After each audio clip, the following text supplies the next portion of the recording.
Self-care is not a spa day.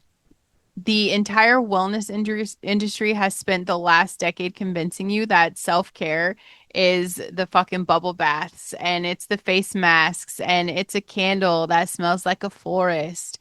And like, I'm not anti bubble bath, you guys. I get my nails done. That shit's great. I'm not telling you to stop doing the things that feel nice. I'm telling you that those things are not self-care. That shit's called maintenance, and there's a difference, and the difference is costing you the actual life you fucking want. Real self-care is protecting your nervous system on a regular weekday. Real self-care is the word no said as a complete one-word sentence with no explanation attached to it. Real self-care is stepping into that God-given calling on your life, because when you are in your potential, the work doesn't feel misaligned the way a job you hate feels misaligned. Like, it feels exciting. It feels like remembering something instead of forcing shit. That alignment is the deepest self-care there is, and the wellness industry never sells it to you because they can't put it in a pretty little package with some paper and a bow. You guys, welcome to the Listen Bitch podcast. I am Brandon Lynette. I'm the Voice Authority podcast coach. Your mess is your message. Your potential is your purpose. So get the fuck over yourself and go build it. Honestly, I'm doing this episode because I watch women buy candles and book the massages, and they call it the self-care, while their nervous system is on fire every single day from the boundaries that they refuse to set and the calling they refuse to step into. The candle is not going to fix that shit. The massage is not going to fix it. You could get a 90-minute deep tissue massage on a Friday and walk straight back into a Monday that's going to wreck your nervous system because you said yes to everything you should have said no to. You guys, we get one life. One. We're not wasting it on bullshit that looks like self-care, but is really just a coping mechanism for a life that is not aligned to who the fuck you actually are. Before we go in today, this episode is brought to you by Super Patch. Peace today, and y'all know I'm stickered the fuck up. Where is my piece? I think it's at the bottom of the pile. It was the first one I put on. So peace today, because real self-care lives in your nervous system, not in your bathroom cabinet, okay? Peace supports stress relief and calm, your body actually settling into being temporarily soothed. It's ingredient free. It's how I can do podcasts and do interviews and not be scared, because I get nervous even still doing this, like even getting in front of the camera or talking and recording. Like, it's nerve-wracking. Peace has been something that for the past year and a half I'm obsessed with. Zero ingredients, anti-pharma, big F you to big pharma, actually. Zero ingredients, you guys. It is just this vibrotactile technology. But getting back to this today, the self-care industry is worth billions of dollars. It's worth billions of dollars. And you know how they got rich? Because they built that fortune by convincing you that self-care is a product category. Those damn candles, the bath salts, the face masks, the wellness retreats, the journals. Oh my God, the journals with the inspirational quotes on the cover. All of it is marketed directly at this exhausted ass, overextended woman who knows something is wrong, but just keeps believing that she can buy the fix. And this is what makes it so insidious. The products aren't bad. I'm not telling you, you guys, like, come on. Like, a bubble bath is not an enemy to anyone, okay? But the bubble bath was sold to you as the solution to a problem that the bath can't actually solve. You are fucking exhausted because your nervous system is in chronic activation from boundary violations that you continue to allow. This calling that you haven't stepped into, and a life built around saying yes to shit that you don't want to fucking do. We're adults now. Like, why are we still saying yes to shit that we don't want to do? No amount of lavender is going to fix that. It's like you're trying to treat a symptom while the actual cause just keeps running in the background untouched, and it's going to continue to get worse. You guys, this is by design. So on some level, like, we can say before you heard the show, it wasn't your fault. Now that you're listening, get the fuck over yourself, because tomorrow it will be your fault, because now you know and you just can't unknow. This is all by design. A product can't solve a boundary problem. A product can't solve a misalignment problem, but a product can be sold over and over again every time you need a temporary reprieve from a problem the product was never built to solve. The wellness industry does not need you to actually heal. They don't want you to heal. This industry needs you to keep coming back for the next fucking candle, for the next new body oil, for the next new aromatherapy candle. You've been buying what we call maintenance and you call it care. Maintenance keeps you functional enough to survive that misalignment for for like another week, right? But care is where we actually address the true misalignment. Why are we feeling so fucked up? We don't have brain and heart coherence, okay? And a candle doesn't fix that. Those are not the same thing, and conflating them, this is what's costing you years of your life. Real self-care is boundaries. Full stop. It is the willingness to protect your time, your energy, your nervous system, even when it disappoints someone, even when it makes you the difficult one in the conversation, even when saying no costs you the temporary comfort of being seen as agreeable. No, listen, bitch, as a complete sentence, no is one of the most powerful self-care tools available to you, and like nobody's fucking using it. You've been taught that no requires a justification. You have to over-explain yourself. You owe people that explanation for protecting your own capacity. So you say no, but, or no because, or no, I wish I could. And then you hand a paragraph of context that the other person doesn't really fucking need. And then it's just costing you extra energy that you didn't have to spend. And you may as well have just done the thing instead of explaining because it's going to cost you the same energy. It's so annoying. No is a complete sentence. You don't owe anybody shit. Nobody owes you shit, and you don't owe anybody shit. And you definitely don't owe people an explanation of why. The why belongs to you. The boundary is yours. The protection of your nervous system is yours to manage without submitting it for approval from everyone who might be disappointed by that. Real self-care, stepping into your calling. This is the part that gets left out of every self-care conversation because it doesn't fit in the fucking little neat product category. When you're doing the shit you're actually made to do, that actual thing that uses your gifts and your story and your fire in the way God created it to be used, the daily grind of building that does not feel fucked up. It's not misaligned. It feels like coming home. The hard days inside your calling feel completely different from the hard days inside a life you were never supposed to be living. One kind of hard is going to deplete you. The other kind of hard, even when it's genuinely difficult, has an aliveness underneath it that no spa day could ever manufacture. That is the deepest form of self-care there is, and it's alignment. It is that brain and heart coherence. It is being on the right page in your life. It cannot be bought. I don't care how much money you have. This is not something you can purchase. It has to be built.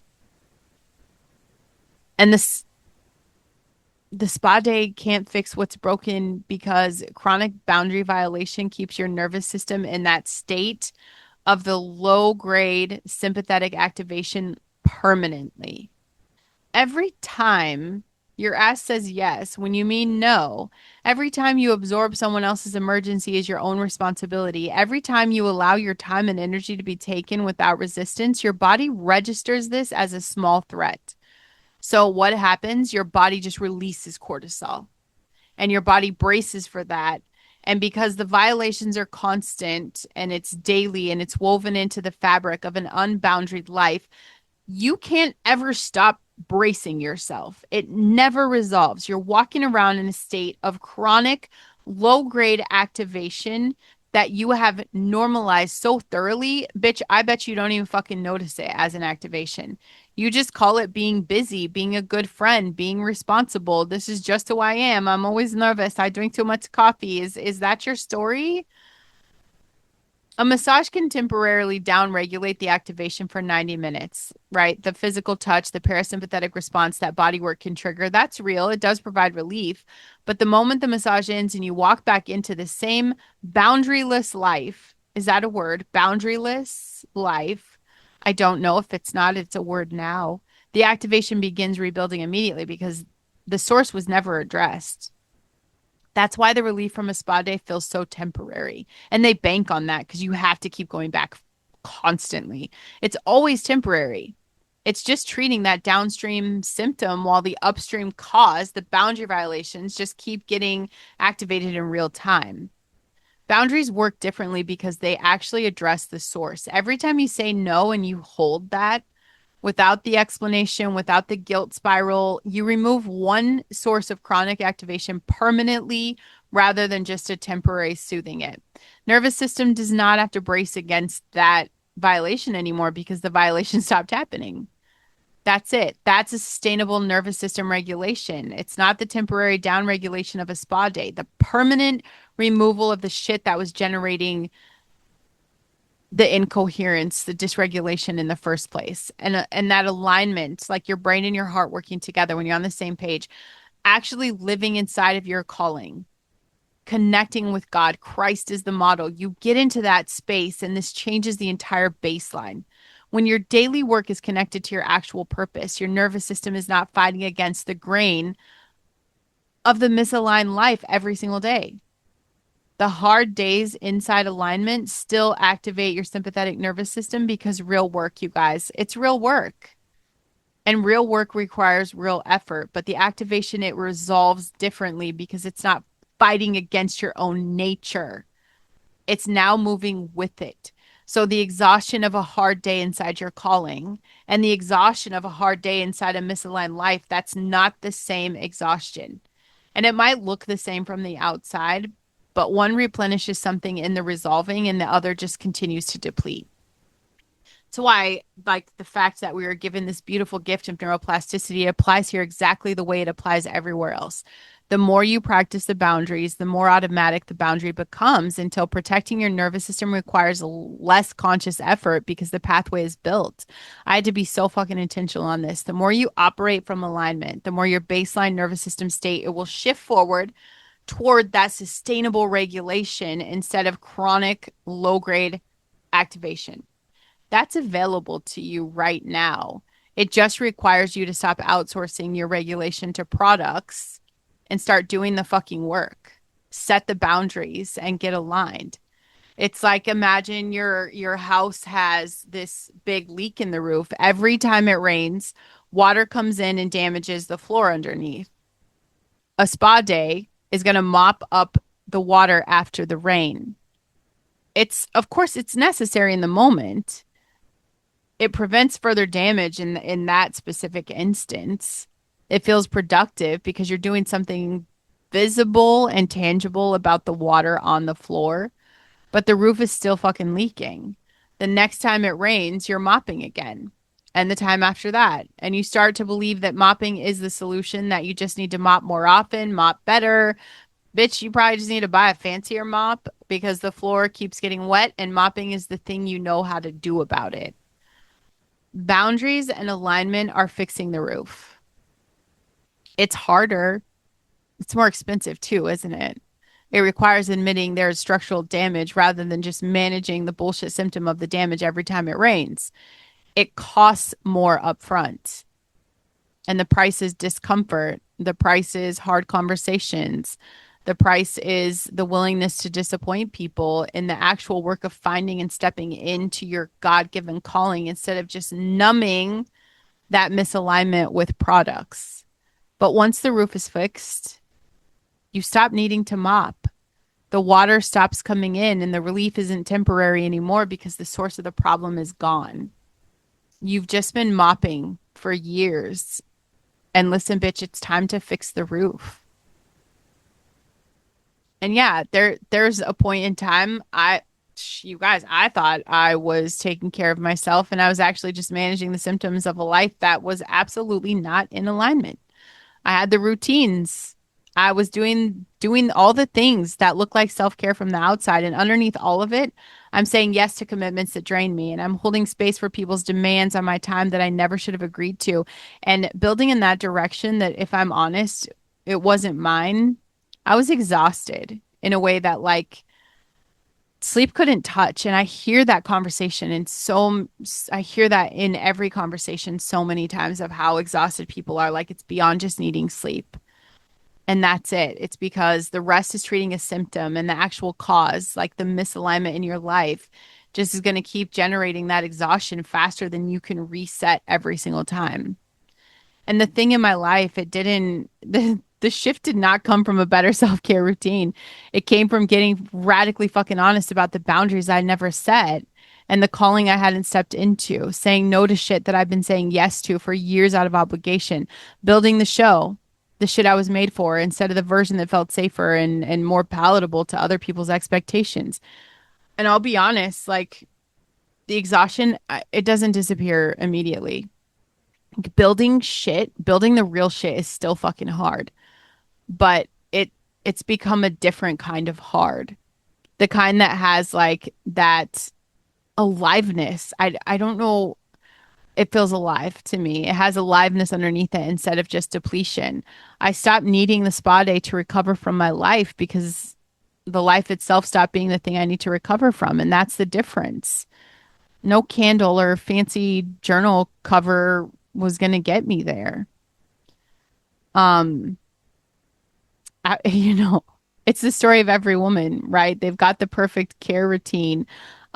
They do these things, but it's not the answer. It's not going to get you where you want to be. Jesus went up a mountain to pray, and the Bible says he sent the crowds away, even the crowds who needed him, and people needed him. I feel like I probably told you guys this one before, but it's great. So we're going to go through it anyway. Even the disciples. And he went to be alone with the Father. He did not. Okay. Everyone thinks Jesus is soft and he just does what everybody wants and that he was just stretched and here and readily available. That was not the case in his human form. He did not stay available to everyone at all times because everyone wanted access to him. He withdrew. He set the boundary of solitude even though there were people, real people with real needs who would have taken every minute he had if he let them. And it happens repeatedly through the Gospels, like Jesus withdrawing to pray, Jesus stepping away from the crowds, Jesus protecting the time he needed with the Father, even when there was always more ministry he could have been doing instead, more people he could have been healing, more demands he could have been meeting. If the Son of God needed to withdraw, needed boundaries, needed to step away from the legitimate needs of real people in order to stay connected to the actual source, to God the Father, his actual calling, what makes you think you can skip that and still function the way you were built to function? I love you. I love you, but you are not more capable than Jesus was of meeting unlimited demand without true rest. The withdrawal was not selfish. It was absolutely necessary. It's what allowed him to come back down the mountain and actually do the shit he was called to do rather than burning out trying to be everything to everyone with nothing left in reserve. So I'm saying go up the mountain and set the boundary. Protect the time. It is not selfish. It is how you stay connected to the shit you're here to do. Setting those boundaries, it looks like saying no without the paragraph. The request comes in, you know your answer right away, and you give it without building a case for why you're allowed to say it. No. Complete sentence. It's done. Setting boundaries, self-care looks like auditing your yes list honestly. What have you said yes to out of obligation or out of fear of disappointing someone? Out of the old habit of just agreeableness that has nothing to do with what you actually want or have capacity for. I want you to find one and reverse it this week. Self-care looks like asking whether your daily work feels like coming home or if it feels like a job that you're just tolerating. If it's not the second one, that is not something a better morning routine is going to fix. It's the harder work of finding the actual calling and building towards that. Self-care looks like protecting your nervous system as fiercely as you protect your schedule, noticing that chronic low-grade activation I'm talking about. You've normalized it and you have to ask yourself honestly what's generating it. rather than just booking another massage to temporarily downregulate a system that's going to rebuild the activation the moment you walk back into that same life that has no existing boundaries. Self care looks like withdrawing sometimes, the way Jesus withdrew, even when there's legitimate demands on your time, because protecting your connection to your spiritual self, to the core of who you are, that's not selfish. That's the shit that allows you to actually show up for your calling instead of burning out trying to meet every demand with nothing left underneath. So today, truly, like just identify one yes that you've been giving out of obligation that you're not ready to turn into a no. Practice saying it without the explanation. It's just a no. And notice what your body does. That discomfort is the boundary muscle activating for the first time in a while. And then ask yourself, honestly, whether your daily work feels like alignment or if it's tolerance. And then write down the honest answers. If it's tolerance, that's the real work right there. That's where you fucking start. Not a better routine around the misalignment, but like go to the actual misalignment itself and fix one piece of the roof instead of mopping the floor again. Find one source of chronic nervous system activation in your life, one boundary you've never set and set it this week, permanently, not temporarily. We only get one life. One. I'm not going to sit here and let you waste another year of thinking that a fucking candle and a bubble bath are going to fix a nervous system that's being violated daily by boundaries you refuse to set and a calling you refuse to step into. Self care is not a fucking product category. It was never supposed to be a product category. It is the boundaries you hold without apology. It is the no said as a complete sentence that protects your time and your energy and your actual life. It is stepping into the shit that you are made for so thoroughly that the hard days inside it feel like the aliveness instead of depletion. Our only job is to remember who the fuck we were before coming into a world who told us self-care meant a spa day. Remember the version of you that knew your worth was not contingent on being agreeable to every fucking request in your life. Remember the version of you that knew your calling was not optional, that it was the deepest form of taking care of yourself that could possibly exist. I would love for you to come work with me. Check the show notes, brandonlynette.com. You can find all the things there. Okay. Message me. Tell me what boundary you've never set. Tell me what your nervous system has been carrying that no product is going to fix. Tell me what alignment would actually feel like for you, and let's go build that. Better today than yesterday, better tomorrow than today. That's the whole assignment.